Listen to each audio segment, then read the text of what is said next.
Weekend box office.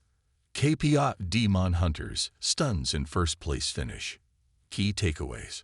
Total 3-day weekend gross. Netflix was able to resurrect what could have been a record low weekend for summer 25 with an $18 million plus cash injection at the box office as audiences flocked to a 2-day sing-along theatrical event for KPop Demon Hunters. The animated film has become a pop culture phenomenon and a further example of audiences gravitating towards original titles this year.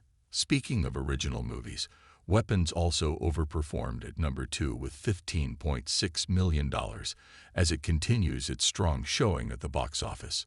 Highlights from the weekend. 1. KPop Demon Hunters Sing-Along Event. $18 million plus 2-day opening weekend. Netflix completely flipped the script this weekend by giving their animated streaming smash KPop Demon Hunters, which premiered for small screens on June 20, a theatrical spin for an exclusive 2-day window as a sing-along attraction. Although Netflix is not divulging official numbers, several trade outlets are putting the opening weekend figure at $18 million, plus from only 1,700 screens, less than half of those playing number 2 movie Weapons, 3,631 screens. That's a $10,588 per screen average. The real story here is how unlikely a result this was, based on the showtime data we have. It is practically unheard of for a movie to have such limited showtimes and still top the charts. Despite the theater count disparity, both KPop and Weapons had an 11% showtime market share on Saturday and Sunday. However, going into the weekend, KPop had the same showtime market share as Relay, 1,483 screens, which opened to $1.9 million, yet the Netflix movie made nearly 10x that amount.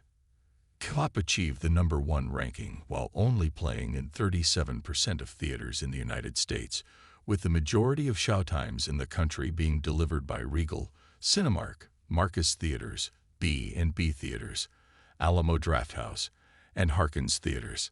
It's also interesting to compare with the stateside English dub of Neja 2, which died this weekend with only $1.5 million on 528 more screens than KPop. Both films deal in traditional Asian mythological themes, although KPop was heavily Americanized/contemporary. Still, Neja might have performed better if they had the English dub ready to go back in February when it first hit our shores. For exhibitors who participated in this 2-day theatrical event, it was all gravy, especially during one of the driest months of the year when mostly subpar new releases, Honey Don't, Eden, and stale holdovers, Freaky Friday, Fantastic Four, were on the table. 2. Weapons.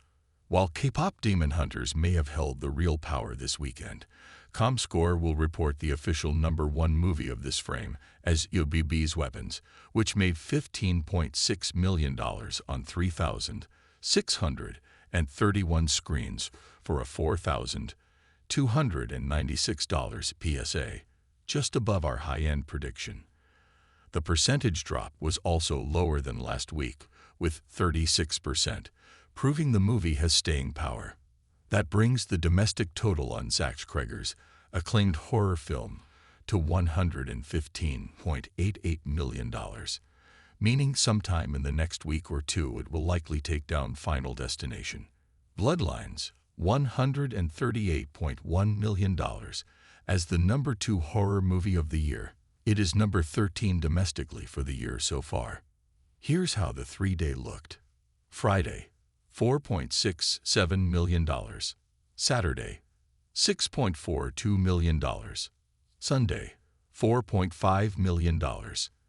Internationally, Weapons brought in another $13.2 million from 74 markets, bringing the global take to $199.4 million before officially crossing the $200 million threshold tomorrow. Top 3 overseas markets are the UK, $11.6 million, Mexico, $7.5 million, and Spain, $5.7 million. Other notable performances. As expected after last year's Drive Away Dolls, Ethan Cohen's lesbian noir comedy Honey Don't failed to connect with broad audiences, posting an estimated $3 million bow from 1,317 theaters. If the film had platformed, it might have performed more admirably, considering it over-indexed at NY and LA screens, and upscale Alamo Drafthouse locations reported 4 times their norm on this title. Roundly rejected by critics and audiences, 45% and 44% on Rotten Tomatoes, respectively. This was always intended as a cult movie despite big names like Chris Evans. Ticket buyers were 56% female, with 69% in the over 25 bracket.